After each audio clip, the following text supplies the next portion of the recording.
Hey, good afternoon, everyone. Coming in here talking to you about that little discovery here. I find out about this more about Mr. R. Kelly. His trouble is not over. I just want to kind of share a couple of things with you here that I did. I thought that was very interesting, and it was a lot of things that there was a lot of questions asked about, how much money was he making for these record deals? Why wasn't anybody saying anything about these young black girls? Well, I got the answer for you right here. The answer is, drum roll. It's sickening, sad, but it's true. Let's just kind of go over a little overview here real quick. After more than 30 years as a journalist reporting, this journalist here is reporting Natish.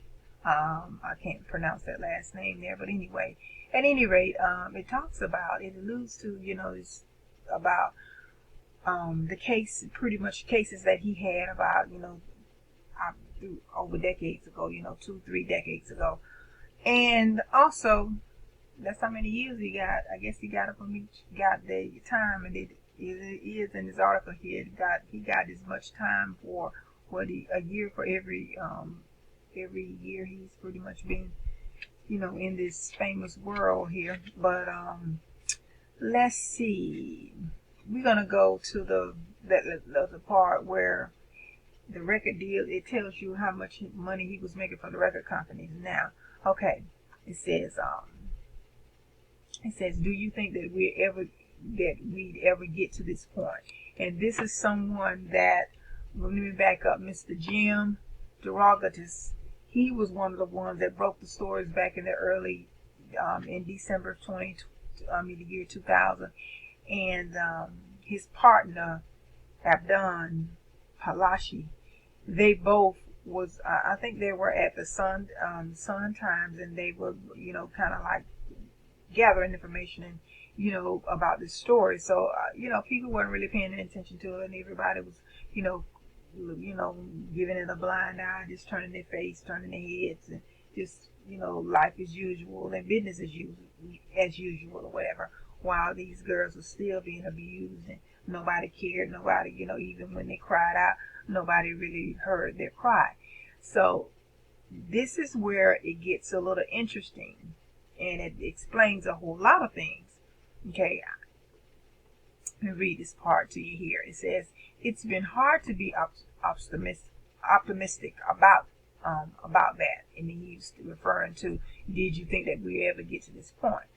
It says, I haven't gotten to talk enough in details about this, but every system in Chicago failed these young black girls for 30 years.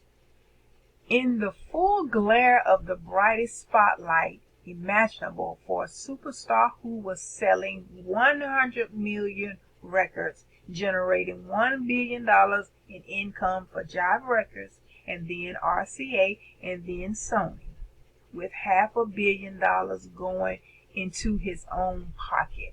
$500 million going into his own pocket. About a billion was going to the record companies.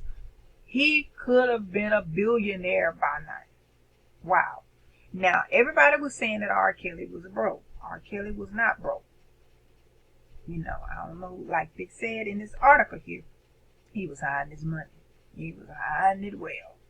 But I'm finna read you something here too, where it says that I saw this morning. It popped in my phone where he had a childhood friend that he had, he fondled his money through. He fondled about $5 million of royalties. Now, I think Sony is trying to take him to court for some other things too. I'm getting ready to read you this information. Kelly was sentenced to, Kelly, we know he was sentenced to 30 years, but it says, R. Kelly sold some of his music rights for $5 million around the time of his trial, prosecutors allege. Now, they mentioned this yesterday. They didn't talk about this part when they was talking about the sentencing and everything. We didn't really hear that yesterday. They were just talking about the years that he has received and things like that.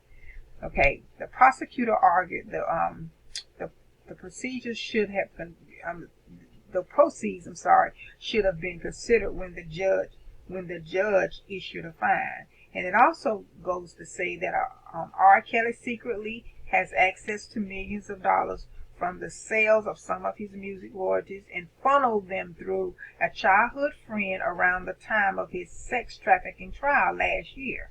So before he went to trial, he was able to, get that money and redirect it.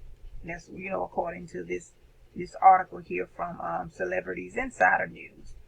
And also it says that I think it's RC no, it's Sony Records. Sony has withheld paying R. Kelly royalties from his master's recording as the company deals with judgments related to the civil legal proceedings against R. Kelly. They're currently holding somewhere in between 3.5 to 4.5 million dollars worth of royalties for R. Kelly, but owes $7 million in judgment. GD says it's GDs, GEDDES, GDs. And I'm not sure. I guess that's someone that knows more about that. Somebody that's a part of Sony, I believe. No, I'm sorry. I'm sorry. The assistant district attorney. That's who that is. Okay. And also to allude to this other. Let's see here some more. This here is okay. I think he was issued a fine. He was issued $100,000 fine plus the statutory $40,000 human trafficking penalty, in addition to his 30 years. So she's also scheduled. The judge is also scheduling a restitution hearing in September. So his troubles are not over by a long shot.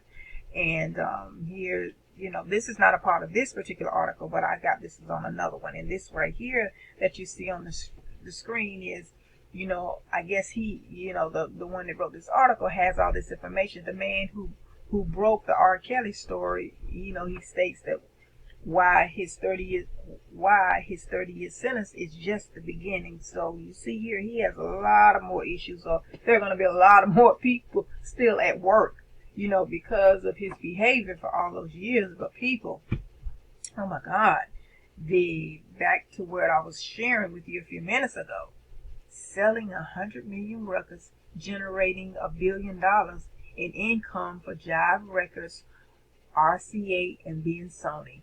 This was back in the 90s, people. $1 billion back then for the record companies. No wonder everybody was shutting their eyes, closing their eyes, and wasn't seeing nothing, wasn't talking about nothing, and didn't even want to hear nobody that wanted to talk about something. No wonder they just closed their ears, closed their eyes, shut their ears, and didn't even have, hear nothing, see nothing, do nothing, and don't complain about nothing. Oh my God. So, it's the money was the driven factor of, all of this. And I don't know how deep it can go, whether, I don't know what can happen with this, it's so much economics tied up into this. But what I do want to share with you too, I used to say to a friend of mine, a classmate of mine, they told me to write a book on this, and maybe one day I will. The reason why black men can't build generational wealth, because they can't keep their penis out of women's vaginas. And I said it. Yes. And it's true. Because look at this. He could have been a billionaire. I've heard people say, R. Kelly would have been able to be, he could have been a billionaire. And I was like, yeah, I knew R. Kelly was doing extremely well, and, back in the day and stuff. But I did not realize until I just saw this. I guess I'm like with some of you all, $1 billion back in the 90s. So you can imagine, although he, music style had changed and doing whatever, but R. Kelly could have reinvented himself in so many other things. So many other things. And this is here something too, what I heard his brother say in an interview, and whether his brother was truthful or not, he said it. And I also, when a couple of years ago when R. Kelly first got arrested, he said that, they had so much childhood trauma in their family, and their sister, there's a lot of saying that their sister molested them as children, but R. Kelly's father was his grandfather. So incest was always a part of their family, and I believe this is why R. Kelly hated women so much, because of the situation that happened with him and his sister. But it's deeper than just the. I mean, this is horrific. Who in the world? Some of the things that he's done to those women, and the satanic thing, and the blood worship, and the stuff that he's done to make them drink blood, and all this stuff that they think. All of this stuff came out in his trial, people. I mean, who in the world would think that it's something serious wrong here? And what that thing is, a part of it is, he was father. His father is his grandfather, and I don't know whether they really talked about it or whether R. Kelly really knew, but his own grandfather was his father.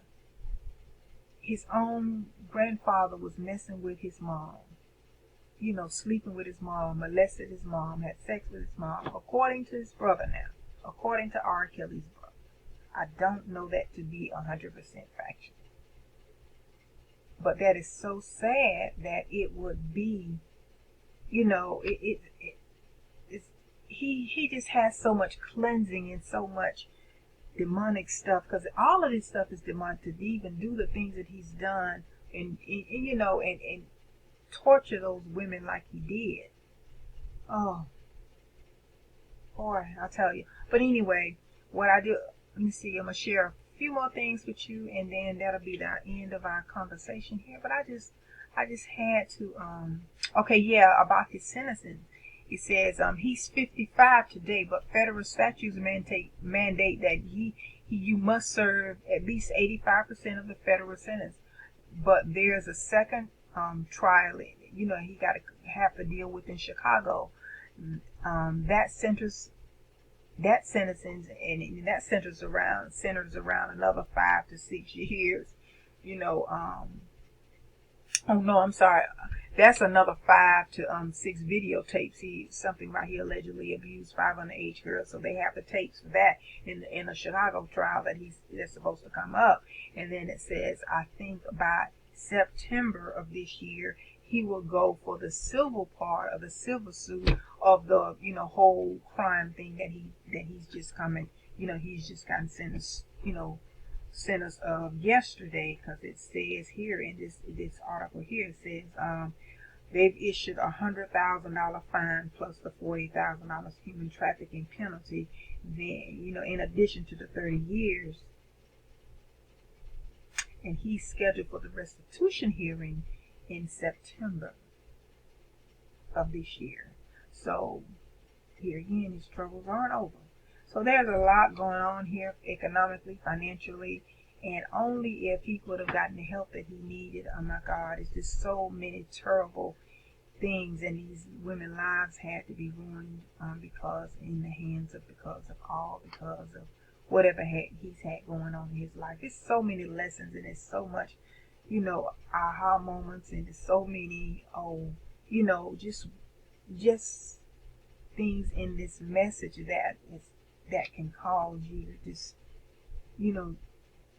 just to see the evilness in all of this. It's just so demonic, this whole behavior of him with these young women. And then, and also the article also alludes to saying, that he's almost considered as, what's his name, Charles Manson.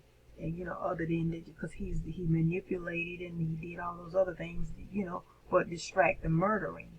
He was terrible. He was terrible in what he was doing. So at any rate, that's just pretty much what I want to share with you in this article here, and it came from MSN News. He just had a lot of stuff that he did, and he's paying for it now. So, I mean, the money, is what caused all of this to go on as long as it did. I know you guys would agree with me.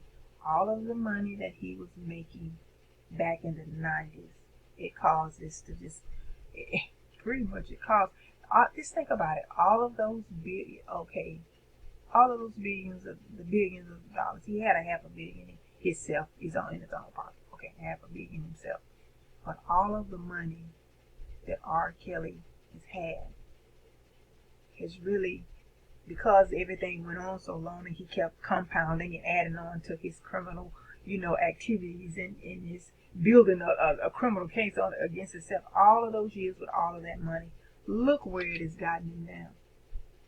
See, the love of money is the root of all evil. And then too, do what's right. He didn't do what was right. And nothing he did to those women were right. Okay? I don't care whether they wanted to be with a celebrity or whether they was gold diggers or whatever. He had no right. He had no reason. He had no conscience. So anyway, I tell you. Alrighty, well, here again, and this should be a lesson to a lot of women too. Let me tell you, it's more to life than money. You can ruin your whole entire life, your psyche, and everything else, gravitating to people in these statuses that have money. Get your own money. That's what you need to do. Alrighty, that's all I want to say about this situation. Boy, this is a case study here. I tell you, I know there'll be all kind of talks about this in the near future. Alrighty. Okay, talk to you guys later. Have a good day, and thanks for being here and listening.